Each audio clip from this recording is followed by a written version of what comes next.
இளைஞர் காங்கிரஸ் கட்சியில் இருந்து இடைநீக்கம் செய்யப்பட்ட அலீம் அல் புகாரி திமுகவில் இணைந்திருக்கிறார். அண்மை செய்தியாக பார்த்து வருகிறோம். தவேகவிற்கு காங்கிரஸ் ஆதரவு அளித்ததை விமர்சித்ததால் இடைநீக்கம் செய்யப்பட்ட அவர் திமுகவில் இணைந்திருக்கிறார். இது தொடர்பான கூடுதல் விவரங்களோடு தலைமை செய்தியாளர் எழிலரசன் இணைகிறார். வணக்கம் எழிலரசன், இது தொடர்பான விவரம். அதாவது நடந்து முடிந்த இந்த சட்டமன்ற தேர்தல் முடிவுகளுடைய அடிப்படையில தமிழக வெற்றி கழகம் தமிழகத்துல ஆட்சியை கைப்பற்றி இருக்கிறது. விஜய் அவர்கள் தமிழகத்தினுடைய முதல்வராக பதவியேற்று இருக்கிறார். இந்த நிலைமையில 108 இடங்களில் மட்டுமே அவர்கள் பெற்றிருந்த நிலையில் காங்கிரஸ், அதாவது திமுக கூட்டணியில தேர்தலை சந்தித்த காங்கிரஸ் கட்சி 5 சட்டமன்ற உறுப்பினர்களை வெற்றி பெற்றது.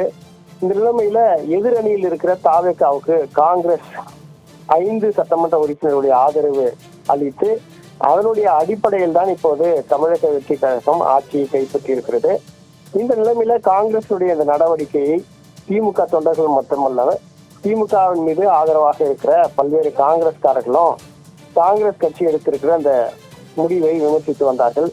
அந்த வரிசையில தான் இளைஞர் காங்கிரஸ் பொதுச் செயலாளராக இருந்தவர் அலீம் அல் புகாரி, அவர் தனது காங்கிரஸ் கட்சி எடுத்திருக்கிற அந்த முடிவை அவர் கடுமையாக விமர்சித்து வந்தார். இந்த தேர்தலை திமுக கூட்டணியில் இணைந்து சந்தித்து விட்டு அதன் மூலம் கிடைத்த அந்த சட்டமன்ற உறுப்பினருடைய ஆதரவை நேரடியாக தமிழக வெற்றி கழகத்துக்கு வழங்கி இருப்பது திமுகவுக்கு செய்கிற ஒரு துரோகம் என்றும், இது அரசியல் நீதி அல்ல என்று அல் புகாரி, அதாவது இளைஞர் காங்கிரஸ் பொதுச் செயலாளராக இருந்த அலீம் அல் புகாரி காங்கிரஸ் கட்சியையும் காங்கிரஸ் கட்சி தலைமையையும் அவர் கடுமையாக வெளிப்படையாக விமர்சித்து வந்தார். அந்த விமர்சனத்தின் அடிப்படையில அல் புகாரி கட்சிக்கு எதிராகவே பேசுகிறார் என கூறி காங்கிரஸ் தலைமை அவரை கட்சியிலிருந்து இடைநீக்கம் செய்திருந்தது.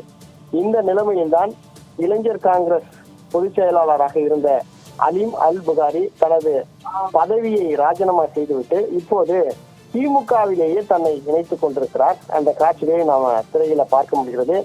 திமுக தலைவர் மு.க.ஸ்டாலின் தலைமையில அண்ணா அறிவாலயத்துல இளைஞர் காங்கிரஸ் முன்னாள் பொதுச் செயலாளர் அலீம் அல் புகாரி திமுகவில் தன்னை ஐக்கியப்படுத்திக் கொண்டிருக்கிற அந்த காட்சிகளை நாம் காண முடிகிறது. எழிலரசன், இது தொடர்பான விரிவான விவரங்களோடு இணைந்தமைக்கு நன்றி.